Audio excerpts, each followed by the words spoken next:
Maëva, on est une semaine après les annonces d'Édouard Philippe ayant défini un peu plus le projet de réforme. Visiblement, tu n'es pas rassurée par ces annonces puisque tu es encore là. Est-ce que tu peux nous dire pourquoi ? Moi je suis là, je suis en colère d'abord parce que les annonces d'Édouard Philippe sur le projet de réforme des retraites, elles ne convainquent pas. Il est dit que les pensions seront les mêmes et on nous propose un projet qui dit universel, sauf qu'aujourd'hui on ne sait pas quelle sera la pension demain de chacune des personnes qui sera à la retraite. Et donc effectivement, moi je suis mobilisée le 5 décembre et je suis encore ici aujourd'hui. Les annonces qu'a faites Édouard Philippe, il nous dit par exemple que les femmes ne seront pas pénalisées, ce qui est faux. Aujourd'hui, quand on est une femme et qu'on travaille, moi je suis fonctionnaire, notre retraite elle est calculée sur les 6 derniers mois. Demain, elle sera calculée avec sa réforme à points sur l'ensemble de la carrière. Clairement, quand on sait qu'on a des carrières qui sont complètement assurées, on sait très bien qu'on va être pénalisé et que notre pension à la fin sera moins importante que ce qui nous est promis aujourd'hui. Le 9-5, vous êtes en place.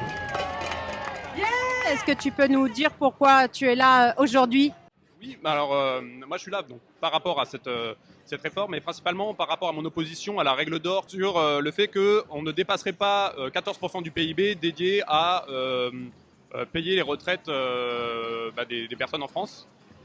Parce que j'y vois deux conséquences derrière, soit une baisse des pensions, soit repousser l'âge de départ à la retraite et du coup rendre des personnes qui sont déjà, si je me souviens bien, c'est les plus de 58 ans, globalement on en a la moitié qui sont déjà au chômage. Et donc c'est repousser encore plus loin une précarité qui va forcément pénaliser la population.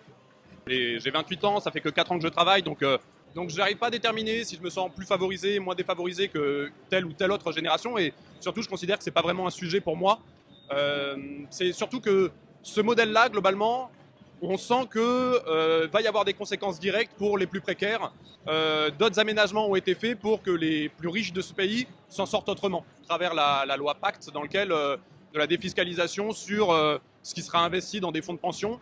Et du coup, un ensemble de mesures prises par ce gouvernement qui donne clairement l'impression qu'on fait sortir les plus riches de ce système-là et on laisse du coup les moins riches, les plus précaires, se répartir les dernières miettes du gâteau qui restera.